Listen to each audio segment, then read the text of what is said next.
Hello YouTubers, Alaska Prepper here. Well, there was a little bit of a high demand on those of you that wanted to see me do my recipe of lentils. And what I'm going to be doing today is I'm going to be showing you how to make my lentils with rice. And believe it or not, ladies and gentlemen, I love meat. But this dish, I feel, has so much protein in it that meat is really not required if you're looking to get your proper amount of protein per meal. And lentils also have kind of like a meaty, earthy flavor that's pretty good actually at substituting them for meat. Some people actually take some lentils, and I actually read some comments too, I think I read in there, that they use some of their lentils to mix in with ground beef, like when they're making tacos or when they're making meatloaf and things like that. So I'm not going to make any meat for this dish. And the only thing that I'm going to use really that has any essence of meat in it is chicken broth. However, if you're looking to make a meal that has absolutely no meat, like a vegetarian meal, you can replace this chicken broth with vegetable broth. Okay, so that's what we're going to do. So I'm going to tell you guys what we're going to need. First thing we're going to do is we're going to make our rice. And I know I've got several videos on how to make rice the way that I make it. And I'm going to show you guys really quick what it is that I do to make the rice the way I make it. Now, this is what I call sticky rice. This is Calrose rice, which is a short grain fat rice. Let's see if you guys can see it. It's not a long grain rice. And no, I do not wash my rice before I make it. I like the starch to stay in there because I like it when it stays sticky. When I make some dishes where I like sticky rice, I make sure that I leave the starch in there. When I make some other dishes, like some Dominican rice dishes that require long grain rice, I go ahead and wash my long grain rice, all right, so that it can come out fluffy and it will not be sticky. So in this case, we're using 3 cups of what I like to call sticky rice or short grain rice, Calrose rice. All right, and after I show you the rest of the ingredients, we're gonna go ahead and get this rice started. For those of you that use a rice cooker to cook rice, personally, I feel that when you cook rice on your stovetop, it comes out so much better than if you cooked it on a rice cooker. But that's personal preference, all right? You do what you want to do as far as how you cook your rice. But we're going to have rice, and I'm cooking a 3-cup pot, which is actually a lot of rice. But usually when we cook rice here, we have enough left over for a couple more meals because rice will stay in the fridge for a pretty good while. And of course, we are going to be using 1 cup of the lentils that you saw me do my payday prep with, and that cup is right here. And the lentils I will wash off to make sure that they're clean before I place in the water. Now, in addition to this 1 cup of lentils, you're going to need 3 cups of water, which I've already got on the stovetop. And in that 3 cups of water, I placed about 1/2 teaspoon of salt. Not too much salt, just enough to give it a little bit of flavor, and that's it. We don't really want to take away all of the flavor or mask the flavors of the lentils. In addition, we're going to need some garlic. I'm going to put a little bit of adobo in it, not that much, but a little bit. We're going to need some tomato paste, and all this is some tomato paste that I divided into Ziploc bags because I had a number 10 can. So I divided it into Ziploc bags and put it in the freezer. So I'm just going to go ahead and break a chunk off of this and use it in my recipe. We're going to use probably the equivalent of 1 large onion chopped up. I'm going to use 1 carrot. And we're probably going to use the equivalent of a couple of medium-sized potatoes. All right, if I forgot anything, I'll fill you guys in along the way, but I think that's pretty much all that we're going to need. All right. So what we're doing now is I've already got 3 cups of water. For the rice, I've actually got not 3 cups of water. I've got 3 2/3 cups of water for the rice, along with about 1/4 cup of oil and a full teaspoon of salt. And that water is coming up to a boil. So coming up next, we're going to go ahead and put our rice to cook. Being that the rice is the part of this dish that's going to take the longest to cook. All right, ladies and gentlemen, so as you can see, I've got my water boiling. You can see the oil swirling around on top there. And of course, like I told you, I've got the salt in there as well. Now that's all you need for this. I'm going to put our rice in there. And what we're going to do is we're going to wait for this to come up to a boil. And it shouldn't take too long because the water is already really hot. And once this comes up to a boil, we're going to go ahead and cover it and then put it on the lowest burner at the lowest setting. Now, ladies and gentlemen, if you're cooking with something other than a Dutch oven, this is obviously, you guys can see that this is the Dutch oven. A Dutch oven does a very good job at not letting any of the steam that's built up inside of it escape. So you use less water when you're cooking rice with a Dutch oven than you would if you were cooking it, let's say, with a stainless steel pot, where when the rice is cooking, you can see a little bit of steam escape from the side. You will use less water. Normally, the rule of thumbs for cooking rice is 1 3/4 cups to 2 cups of water for every 1 cup of rice. Well, when you're using this Dutch oven, at least with my experience that is, in using this Dutch oven, you only need about 1 1/4 to 1 1/3 cups of water to every cup of rice. So as you can see here, as soon as this comes to a boil, what I'm going to do is I'm going to go ahead, and you do want to stir it around a little bit. That way you don't get any rice in the bottom getting, stuck to the bottom. Although when it's all done, there will be a little bit of rice stuck to the bottom, but it'll be easier for you to take it off if you stir it a little bit while it comes to a boil. All right, so as you can see, our rice is now at a boil. So what I'm going to do is you're going to see me turn on this burner back here. You see that? I'm going to put it to the lowest setting. I'm going to put my lid on this. And I'm going to turn this one off, and I'm going to move this one to that burner over there. So now that we did that, ladies and gentlemen, all you have to do is put your timer on. Now what I'm going to do is I'm going to put my kitchen timer on to 35 minutes since it's 3 cups. And when that beeps, all we're going to do is turn the burner completely off. Let it sit there for a couple of minutes before you open it up. Now let's go back and let's get our lentils ready to go on the burner. All right, ladies and gentlemen, we're back. And as you can see, I've got my 3 cups of water here. It's almost coming to a boil. We're going to go ahead and add our lentils to it. I went ahead and rinsed off the lentils really good. Very good idea to rinse off your lentils, because when I rinsed this off, there was actually a couple of really tiny twigs that came up to the top. So now I know that my lentils are nice and clean. We're going to go ahead and put in our water, let it come to a boil.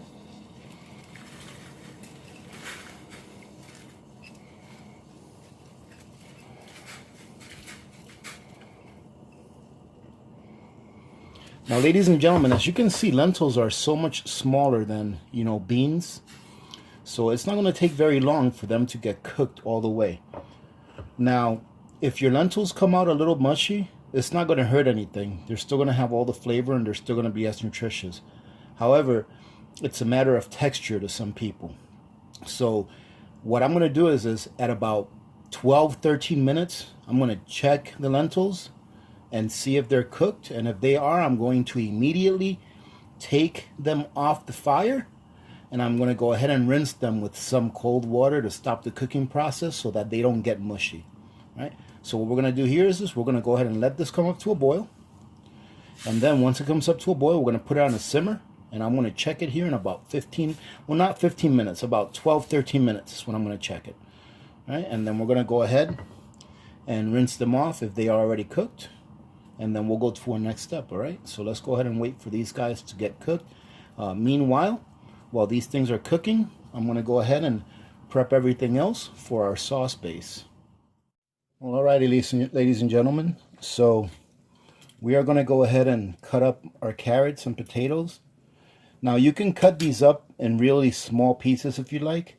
I'm going to go ahead and just cut them into small strips so that they can cook faster.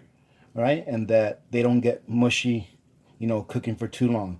So I just want to cut these into small strips. I've got this little gadget here. Honestly, I forgot where I got it. I think I got it at Amazon. But this will cut your carrots into small strips. See that?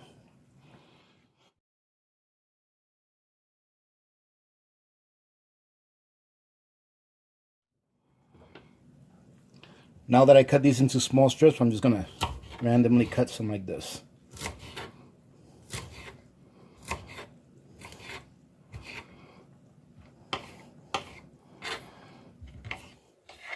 We just don't want them to be really, really long strips.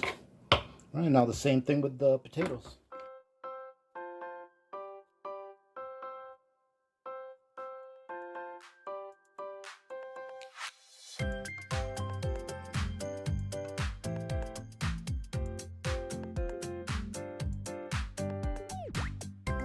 Ladies and gentlemen, as you can see, these are all cut up really nice.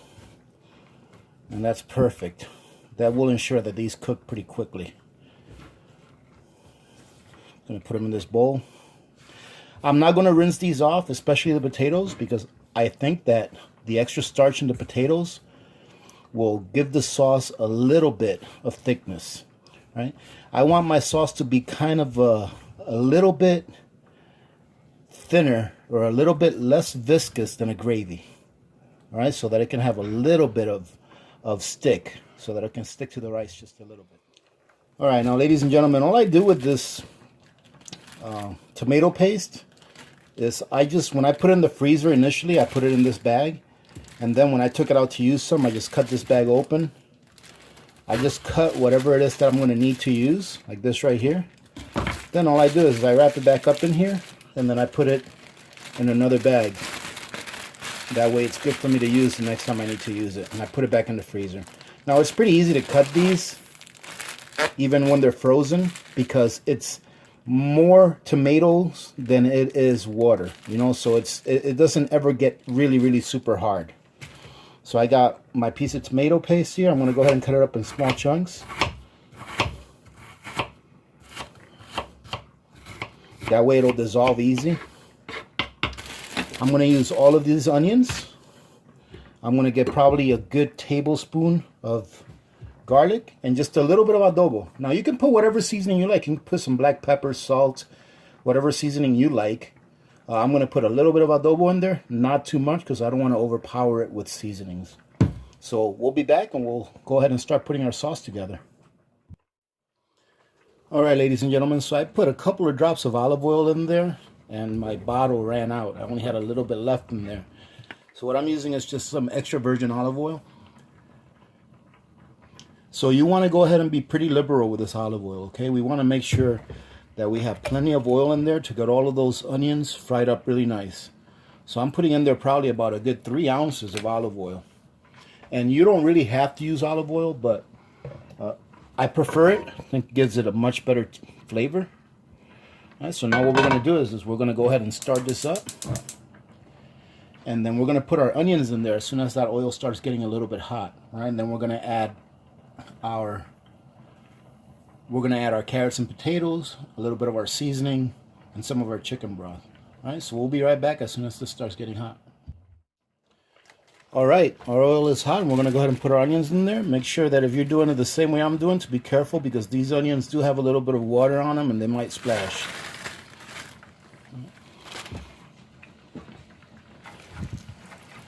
We're just going to let these here start getting hot, and we're going to want them to be a little bit more than caramelized.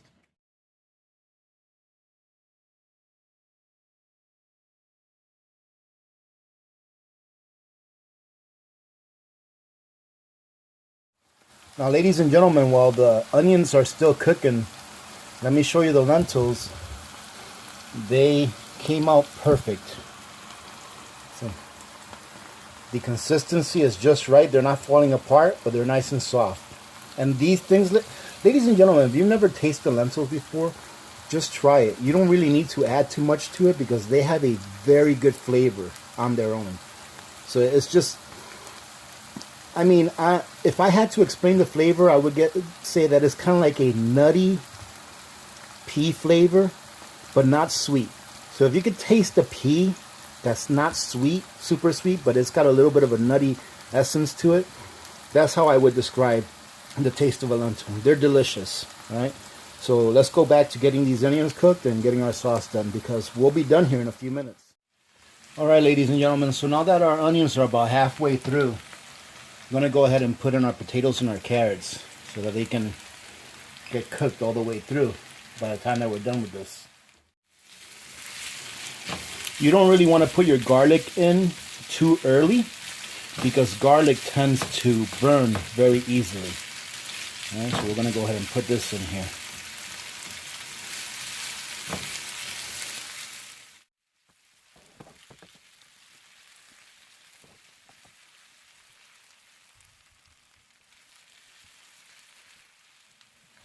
All right, ladies and gentlemen, so now we're going to put about a tablespoon of garlic in there.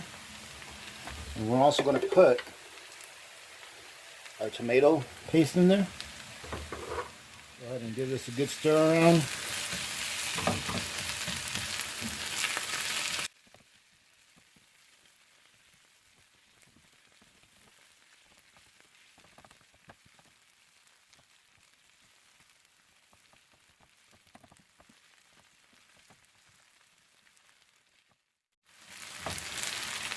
All right, now we're going to put a little bit of seasoning, not too much, okay? Then again, you have to season to taste.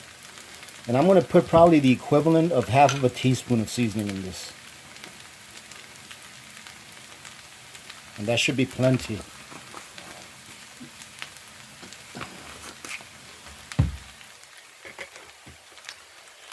Now, once we stir this around, this is already all cooked. The potatoes and the carrots are already cooked in this. So now what we're going to do is we're going to add a little bit of the chicken broth, and depending on how soupy you want this to go over your rice or go next to your rice will depend on how much you put in there.